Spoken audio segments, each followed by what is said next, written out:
All right, listen, Heat fans, and listen close. It's time to get serious. Because do you want to run it back? Why, yes, I do. Who the hell asked you, Pat Riley? Get out of here. Listen, the Cleveland Cavaliers were just officially eliminated by the Boston Celtics, which means that it's time for the Spider to get the hell out of Cleveland.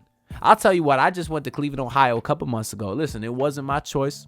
The girlfriend got some family over there. We wanted to go visit, and I had a lovely time. I love the in-laws. Let me just say that. I'm very lucky in that regard. But the city of Cleveland sucks. No, I actually had a good time. But it's not Miami. And we know that Donovan Mitchell wants to get the hell out of there, which means that the Cavaliers have to trade him.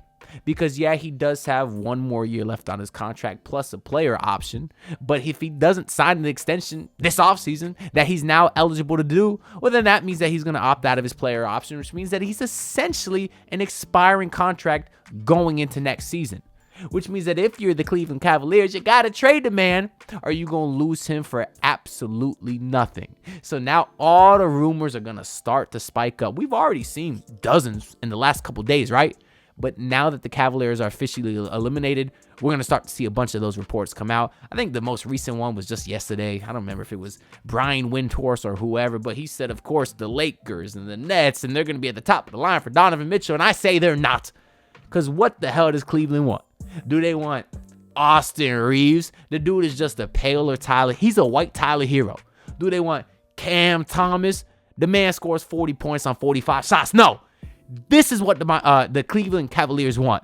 And they're going to get it from the Miami Heat. This is the trade package that I put together to receive Donovan Mitchell, and I have the Miami Heat receiving Donovan Mitchell, and in return, sending Tyler Hero, Jaime Jaquez Jr., and 3 first-round picks. Now, let me just say, I absolutely love the kid, Jaime Jaquez Jr. Y'all know I say I'm a foot fetish, or I got a foot fetish for the footwork of Jaime Jaquez, and I do always say that if y'all new here.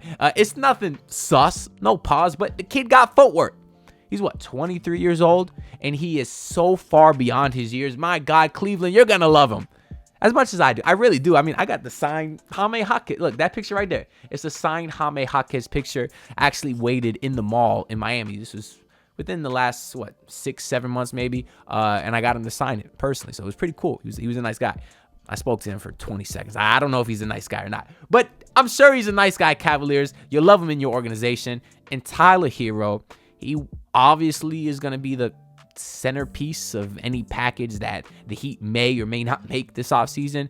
And I do like Tyler Hero as well. I know there's been a lot of slander that people think that I said about him. No, I'm just a realist. My position on Tyler Hero has always been that he is a high-level role player, and on this Heat team, he's probably better coming off the bench. Quite frankly, he gets paid too much for a guy that should come off the bench. But I do like Tyler Hero. I can also prove it. It's above the screen here. I got a Tyler Hero bobblehead. I'm not going to move the camera, but if y'all have been watching the channel, if y'all have seen my Tyler Hero perspectives, people are calling it a diss track. It's not a Tyler Hero diss track. The second part is a diss track. The first part is me saying all the positives about Tyler Hero. And the second part is about how I make fun of his tattoo that says no work, no check, but he's always heard and still gets paid. Anyways, this is the package that I have for the Cavaliers. And the reason that I think this is something they may go for, right? And I guess I should point out here that the 2024 pick can only be traded on draft night after the pick is made because of the Stepien rule. They'd be missing 24 and 25 consecutive years. You can't do that. But on draft night, they could tell Cleveland, or Cleveland could say, hey, we want this guy, pick him for us, and then they'd legally be allowed to make that trade. Now, the reason I think the Cavs may be up for this is because if you look back over here, this is what the Cavs originally gave up for Donovan Mitchell. It was Colin Sexton, Lauri Markkanen, Ochai Agbaji, 3 first-round picks and 2 swaps, right? Agbaji, he's young, but he hasn't really been great. The swaps, whatever, I'm sure the Heat can do that too. So they really got, they really gave up a nice young guard, a pretty nice young forward, and 3 first-round picks. Well, look what they're getting back in return. A nice young guard in Tyler Hero, who is way more proven than Colin Sexton was at this, these current stages. Jaime Jaquez Jr., who, while obviously isn't as good as Lauri Markkanen, nobody thought at the time that Lauri Markkanen was going to blossom into the all-star that he is today. Jaime Jaquez, could be an all-star. I don't know. But I think at the time that deal was made with the Utah Jazz, marketing is comparable to the outlook of Jaime Jaquez, right? And then obviously the Heat still give up 3 first-round picks. So the Cavs are essentially getting back the same package that they gave up for Donovan Mitchell. Now, you may say, hey, why would they do a deal just to sort of erase what they did in the past? Well, one, obviously you can recoup assets. You took a swing, it didn't work. Your net loss is basically nothing, right? Because you're getting most of your assets back. But I would even argue that this is a win for the Cavs because when they traded for Donovan Mitchell, he had more years on his contract. When a young star who's as valuable as Donovan Mitchell is, has a lot of years on their deal, they are worth more. Now, for example, whatever team trying to trade Donovan Mitchell, they may be hesitant to give up a lot of assets because Donovan Mitchell could walk when the season's over. Like I said, he got 1 year and then a player option. So if, for example, I'm the Orlando Magic and I want to say, hey, we got a nice young team right now. We saw what Mitchell did against us in the playoffs, right? The dude dropped 50 points, all his team's points in the fourth quarter. Let's bring him to this team. We need offense. They may be hesitant to give up a Anthony Black and a Jed Howard and whatever other picks they have because they may say, hey, we're kind of a smaller market. Maybe Mitchell leaves this offseason and we don't want to give up the farm just to get him. So for the Cavs to be getting a package similar to what they got now that Donovan Mitchell's contract is essentially acting as an expiring, that is something that I think they should be looked at as pretty beneficial to them.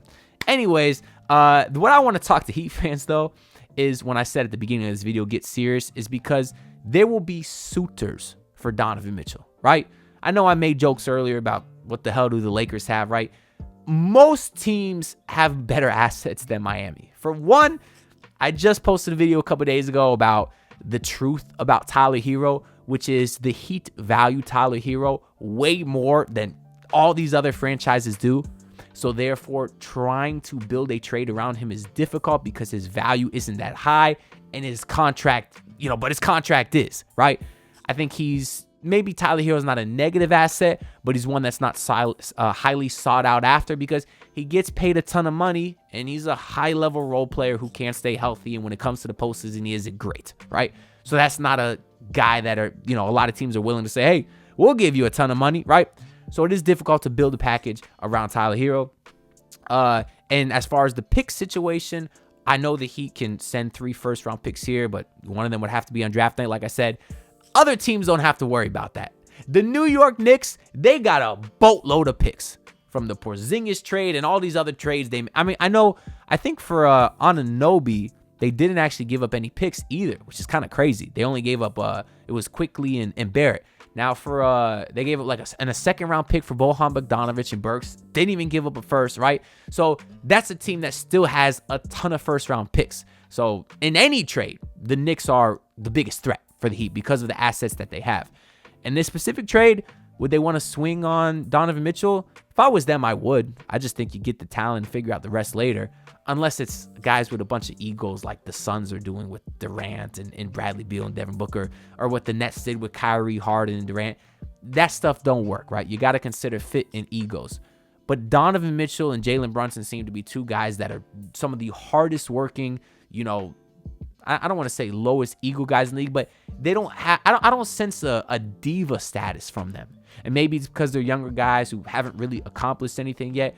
But there's differences when we talk about a James Harden versus a Donovan Mitchell. You understand what I'm saying? So if I was the Knicks, I would try to go for Donovan Mitchell, but it doesn't seem like they are willing to just because there is some questions about the fit of a really small backcourt of 2 ball-dominant guys. And I get that. So if I was the Knicks, maybe you don't want to give up a bunch of stuff for Donovan Mitchell. You'd rather save those picks to try to get someone like Mikal Bridges, the last Villanova boy, if he were to become available, if the Nets were trying to blow it up. So from an asset perspective, other teams have more than the Heat. That's the point of my soliloquy.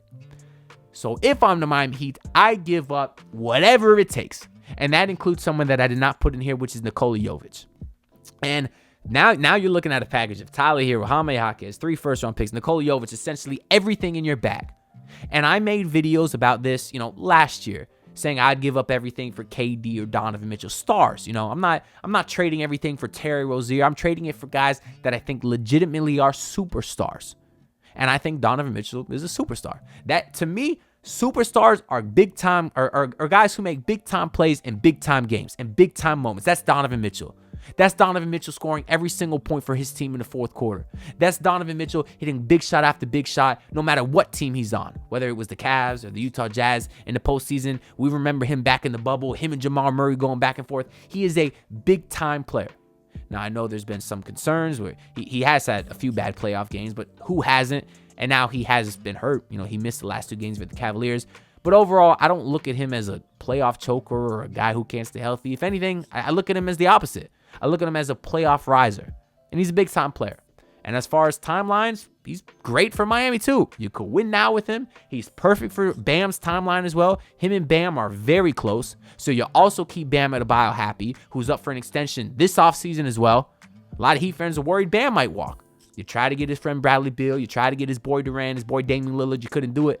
At what point does Bam Adebayo start to say, hey, these guys aren't building a team around me? You get Donovan Mitchell, any concern you have about Bam being upset is gone. So in so many countless ways, I think Donovan Mitchell is the perfect fit for this team. Obviously, he provides the offense that this team has been lacking since Jimmy got here, essentially, right? And if that means giving up a Tyler, well, I think most Heat fans are okay trading Tyler, so we'll move on. And all the picks, F them picks, right? I'm sure that's what Pat Riley would say, right? If that means giving up Jaime Jaquez, who was a rookie last year, looks promising, but he's not a future perennial all-star, at least. If that means giving up Nikola Jovic, who maybe will be a perennial all-star, right? You talk about a 6'10 guy with the handle and the vision and the shot that he has, he certainly could be. There's a lot of those guys that Giannis, for example, that get off to these slower starts, but have the intangibles, have the size that turn into superstars. There's guys like that. People are scared of trading Nikola Jovic because he might become that. But I'm here to tell you this. You got Jimmy Butler on your team right now. And we were talking about superstars. Jimmy Butler is the definition of a superstar when you talk about big-time players. And if you're good, especially if they're going to extend Jimmy, I don't want to waste Jimmy Butler's window. He's already been regressing in the regular season, at least. He was already hurt come postseason, this previous season. So who knows how many more years of prime Jimmy you got left, a Jimmy that can turn it up. Maybe you don't have any anymore. I don't know. Maybe this postseason was a fluke. He got hurt. Oubre landed him. He's going to come into next season with that extension, proving that he deserves it. And now you'd go into the playoffs with Jimmy, Donovan Mitchell, and Bam Adebayo. I like my chances to beat anybody in the league. I really do. Now, some of those guys in the West will be tough, particularly the Denver Nuggets, Minnesota Timberwolves. I get you, but I do like the Heat's chances. And people will say, oh, but what about the salary cap? You can't pay 3 guys that big money. The Heat are the best team at finding guys off the street. They'll find the next undrafted guy. They'll find the next dunk. Well, in this case, they'd still have Duncan Robinson, which would help a lot. And I guess they'd still have Terry Rozier. It's kind of crazy how they could make that money work. That money does match up, though, it seems. Interesting. This might put them in the second apron, though. But anyways, they could shed some other salaries, whether it's Josh Richardson, Thomas Bryant, whatever. But the Heat can find guys, is my point. They got Alanis Williams. The dude dropped 55 in the G League. They got Cole Swider. Can't play defense to save his life, but he's shooting 45% from 3. They can find guys to build out a roster. Plus, it's Miami. It's a team that is a championship contender. You can convince some of these older free agents that are trying to win a ring to come to Miami. And I really think you can build out a team around that big 3. Plus, it's perfect fit, right? As my light behind me seems to gives out. Anyways, I think that's kind of my time to wrap it up here. Point is, Heat fans, don't get attached to the 20-year-old kid who just graduated high school because he might be really good one day. I'm trying to win a championship right now. And if you're tired of running it back, these are the tough decisions that have to get made. And based off the cutthroat Pat Riley that we just heard in his postseason presser, it seems like the Savage is back and he is willing to do what it takes to get the job done, to get the ultimate goal accomplished, which is to win an NBA championship. And I do think Donovan Mitchell brings you that much closer. Anyways, that's all I got to say for this video. Make sure y'all like and subscribe because it does genuinely help me out a lot. Seriously, man. Check below. You may think you're subscribed and you may not be. It takes 2 seconds. It's free, right? If it's free, why not subscribe? But it does mean a lot. We're on the grind to 5K subs by the start of next season. That being said, I'll see y'all next time. So, peace. Peace out. Look, pull up in your city, tryna get that dead face. Do it on my own, I don't need no dead weight. Had to kill him off, yeah, I need a head space. You know this homegrown bitch don't offend me.